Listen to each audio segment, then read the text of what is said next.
بسم اللہ الرحمن الرحیم۔ السلام علیکم معزز طلباء کرام، آپ سب کیسے ہیں؟ آج ہم معطا امام محمد کے سبق نمبر 54 کو پڑھیں گے۔ آج کے ہمارے سبق کا عنوان ہے بکریوں کے باڑے میں نماز کا حکم۔ آج کے سبق کے عنوان سے ہی آج کے سبق کا جو نقطہ نظر ہے وہ واضح ہے، چونکہ کئی گھروں میں مختلف طرح کے جانور رکھے ہوتے ہیں، پالتو جانور، تو اب ضرورت بھی پڑ سکتی ہے۔ مختلف لوگوں نے اپنے اپنے جانوروں کو رہنے کی جگہ اپنی آبادی سے الگ بھی بنائی ہوتی ہیں، وہیں نماز پڑھنے کی ضرورت پڑ جائے تو وہیں بکریوں کی مینگنیاں یا گوبر وغیرہ یہ چیزیں ہوں، تو ایسی صورت میں وہاں نماز پڑھنے پر مسئلے کے احناف کیا کہتا ہے، احادیث کی روشنی میں اسے وضاحت سے جو ہے وہ بیان کیا جائے گا۔ تو ہمارا آج کا جو سبق شروع ہے وہ باب الصلاۃ فی مرابد الغنم،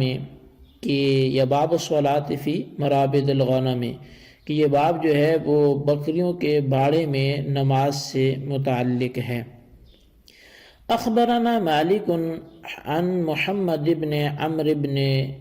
حلحلة الدولي عن حميد بن مالك بن الخيس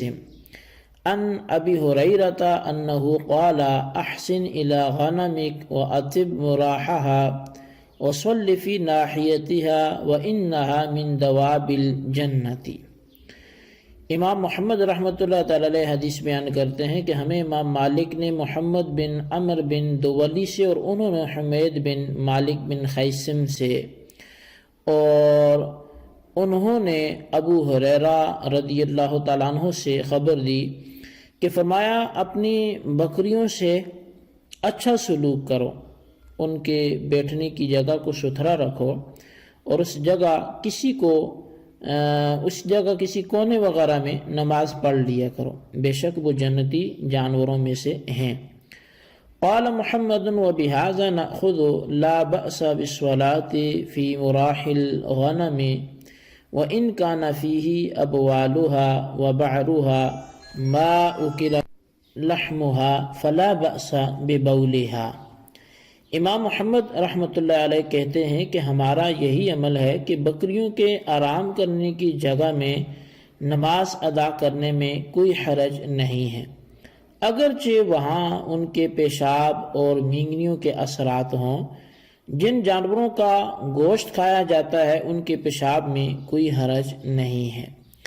جی، یہ ہمارے آج کے سبق کی عبارت اور اس کا ترجمہ تھا، لیکن اس میں اشکال تو عبارت ترجمے سے ہی ذہن میں آ رہا ہے کہ جن جانوروں کا گوشت کھایا جاتا ہے کیا ان کے پیشاب میں کوئی حرج نہیں ہے؟ تو اب یہ جو روایت میں امام محمد کا ارشاد ہے کہ بکریوں کے باڑے میں نماز مطلقاً درست ہے، یعنی پیشاب ہو مینگنیاں ہوں دونوں کا آنا ایک ہی حکم رکھتا ہے، یہ بات امام محمد کے اپنے مذہب کے موافق نہیں ہے،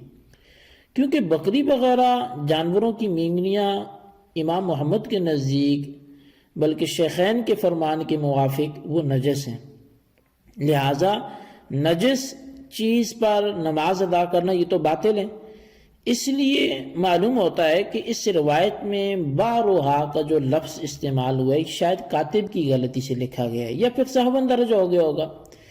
اس کی تفصیل یہ ہے کہ وہ جانور جن کا گوشت کھایا جاتا ہے ان کا پیشاب، اب گوبر، لید، مینگنیاں یہ سب نجس ہیں، ناپاک ہیں۔ پیشاب کی نجاست تو نجاست خفیفہ ہے اور گوبر وغیرہ کی جو نجاست ہے وہ نجاست غلیظہ ہے، اور یہ مذہب جو ہے وہ امام اعظم اور امام ابو یوسف رحمۃ اللہ علیہ کا ہے، جنہیں شیخین کہا جاتا ہے، جبکہ امام محمد وہ گوبر وغیرہ میں تو شیخین کے ساتھ ہی ہیں، یعنی وہ نجاست غلیظہ ہے، لیکن پیشاب کی نجاست کے حوالے سے امام محمد کا نظریہ الگ ہے۔ وہ کہتے ہیں کہ پیشاب نجاست نہیں ہے، بلکہ ان کے نزدیک ایسے جانوروں کا پیشاب پاک ہے، اس کی پاکی پر وہ قصہ ارینا سے استدلال کرتے ہیں، جو مختلف کتب حدیث میں وہ واقعہ تفصیل سے مذکور ہے کہ قبیلہ ارینا کے کچھ لوگ مسلمان ہو کر وہ مدینہ منورہ میں آ گئے، اور مدینہ میں جب وہ آئے تو کیونکہ آؤٹ آف سٹی سے آئے تھے، دوسرے شہر سے آئے تھے، دوسرے قبیلے سے آئے تھے ارینا سے، تو ان کو مدینہ کی آب و ہوا وہ موافق نہ آئی، تو وہ افراد یہاں پہ آ کے بیمار ہونے لگے۔ تو اب نبی علیہ السلام کی خدمت میں عرض کیا گیا تو آپ نے ان لوگوں کو اونٹوں کے پیشاب پینے کا حکم دیا کہ اگر تم اونٹوں کا پیشاب پیو گے تو تندرست ہو جاؤ گے۔ تو چنانچہ انہوں نے اونٹوں کا پیشاب استعمال کیا تو وہ صحت مند ہو گئے، یعنی وہ جو بیماری تھی ان کی وہ ختم ہو گئی۔ پھر ہوا یہ کہ ایک دفعہ نبی علیہ السلام کی ایک چرواہے جو اونٹوں کو چرانے کے لیے باہر کہیں گیا ہوا تھا، تو اس قبیلے والے لوگوں نے ایسا کیا کہ نبی علیہ السلام کی اونٹوں کو چرانے والے شخص کو قتل کر دیا اور وہ اونٹ لے کر بھاگ گئے۔ جب یہ بات نبی علیہ السلام کو پتہ چلی تو آپ نے صحابہ کرام کو ان لوگوں کو پکڑنے کے لیے حکم دیا، چنانچہ دن چڑھے ہی انہیں گرفتار کر لیا گیا اور بارگاہ مصطفی میں انہیں پیش کر دیا گیا۔ تو اب نبی علیہ السلام نے، کیونکہ قتل بھی ان لوگوں نے کیا تھا اور یہ دھوکہ بھی ان لوگوں کا تھا، تو نبی علیہ السلام نے ان کے ہاتھ پاؤں کاٹنے، آنکھیں پھوڑنے اور تپتی دودھ میں ڈالنے کا حکم دیا گیا۔ تو بہرحال اب ایسا ہی کیا گیا اور یہ لوگ جو تھے وہ بلک بلک کر وہاں پر مر گئے۔ اب امام محمد رحمۃ اللہ تعالی علیہ اس واقعے سے وہ اس طرح استدلال کرتے ہیں کہ دیکھیں یہ اگر ان کا پیشاب نجس ہوتا، کیونکہ اونٹ ایک حلال جانور ہے، اس کا گوشت کھایا جاتا ہے، تو اگر اس کا پیشاب ناپاک ہوتا تو نبی علیہ السلام اسے پینے کا حکم کیسے دیتے؟ تو لہٰذا اس پینے کا حکم دینا ہی اس بات کی دلیل ہے کہ حلال جانوروں کا جو پیشاب ہے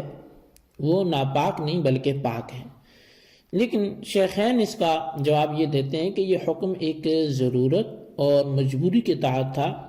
اور وہ یہ تھی کہ اگر حلال چیز سے شفا کی امید نہ رہے اور حرام کے استعمال سے شفا ملنا وہ قریب الیقین ہو، تو ایسے میں حرام کا استعمال وہ جائز ہو جاتا ہے، اور پھر وہ الا مضطررتم کے حکم میں بھی داخل ہو جاتا ہے کہ مگر یہ کہ تم مجبور ہو جاؤ۔ یہاں حرام کے استعمال سے شفا کا حاصل ہونا،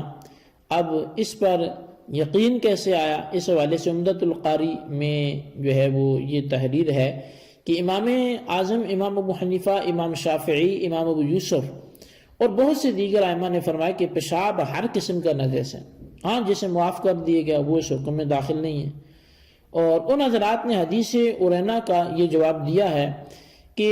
یہ ضرورت کے تحت تھا، لہٰذا اس میں اس بات پر دلیل نہیں ہے کہ پیشاب بغیر ضرورت بھی طاہر ہو، پاک ہو، قابل استعمال ہو، ایسا نہیں ہے، کیونکہ شریعت مطہرہ میں بہت سی ایسی اشیاء ہیں جو بوقت ضرورت تو حلال ہیں، لیکن اس کے علاوہ ان میں اباحت نہیں ہے، جیسا کہ خالص ریشم کا کپڑا پہننا یہ مردوں پر حرام ہے، لیکن جنگ کے وقت اور خارش کے دور کرنے کے لیے اس کا استعمال جائز ہے، جبکہ کوئی دوسرا طریقہ وہ علاج کا نہ ہو۔ اچھا، اسی طرح اس کی شریعت میں اور بھی بہت سی مثالیں ملتی ہیں، تو بس اتنا ہی سمجھ لیں کہ نبی علیہ السلام کو ان لوگوں کی شفا ان اونٹوں کے پیشاب کے ذریعے یہ بذریعہ وحی معلوم ہو گئی تھی، تو چونکہ وہ ایک یقینی علم تھا اور یقین ہونے پر حرام سے شفا حاصل کرنا یہ جائز ہے، تو لہٰذا وہاں جائز طریقے سے شفا حاصل کی گئی۔ لیکن اگر آج کوئی کہتا ہے جی کہ حرام چیز سے کرو شفا ملے گی، تو یہ وہ یقینی علم نہیں ہے، تو ظن کی بنا پر جو حرام ہے وہ حلال نہیں ہوگا۔ تو معلوم یہ ہوا کہ واقع اور نعین میں حضور علیہ السلام کا ان لوگوں کو پیشاب پینے کی اجازت دینا وہ ضرورت پر محمول تھا، اور پھر وہ علم بھی آپ کا قطعی تھا تو اس لیے وہ جائز تھا، ورنہ مطلقاً ہر جانور کے پیشاب کی نجاست اور اس سے پرہیز تو خود احادیث میں موجود ہے، اور کتب حدیث میں استنزہوا عن البول، یہ جو قبر کے عذاب والی روایت ہے تو وہ بھی بڑی تمام ثقہ روایت سے مروی ہے، اور اس میں کسی جانور کے پیشاب کو مستثنی بھی نہیں کیا گیا۔ تو بہرحال یہاں پر جو ایک چھوٹا سا اشکال ہوتا ہے، میں چاہوں گا کہ میں اس اشکال کو ذکر کر کے اس کا جواب دوں اور پھر حاصل کلام کر کے ہم اپنے سبق کا اختتام کریں۔ اشکال یہ ہوتا ہے کہ یہ ایک حدیث پاک ہے، نبی علیہ السلام کے ارشاد گرامی ہے لا شفا فی الحرام، کہ حرام میں شفا نہیں ہے۔ تو اب جب اونٹوں کا پیشاب پینا حرام ہے، کیونکہ شیخین کا تو یہی مذہب ہے، تو حرام میں تو شفا ہی نہیں ہے، پھر نبی علیہ السلام کو خود حرام چیز کے پینے کا حکم دینا یہ کیسے سمجھ میں آتا ہے؟ اس کا جواب کیا ہوگا؟ تو دیکھیں اس کا جواب یہ ہے، بات صرف سمجھنے کی ہے کہ بالکل آپ کا فرمان حق ہے کہ حرام چیزوں میں شفا نہیں ہے، لیکن جب نبی علیہ السلام کو اس حرمت کی جو ہے وہ صورت بوجہ ضرورت کے اباحت میں آپ کا بدلنا وہ ثابت ہو چکا کہ اونٹوں کا جو پیشاب تھا وہ اگرچہ حرام تھا، لیکن جب ضرورت پڑ گئی تو اب وہ حرمت اباحت میں بدل گئی، جب اباحت میں بدل گئی تو اب اگر جو شفا حاصل کی جا رہی ہے تو وہ حرام سے تو نہیں کی جا رہی، پھر تو وہ حلال سے کی جا رہی ہے۔ تو حاصل کلام یہ ہے کہ حرام جانوروں کی طرح حلال جانوروں کا پیشاب بھی جمہور علماء کے نزدیک ناپاک ہے،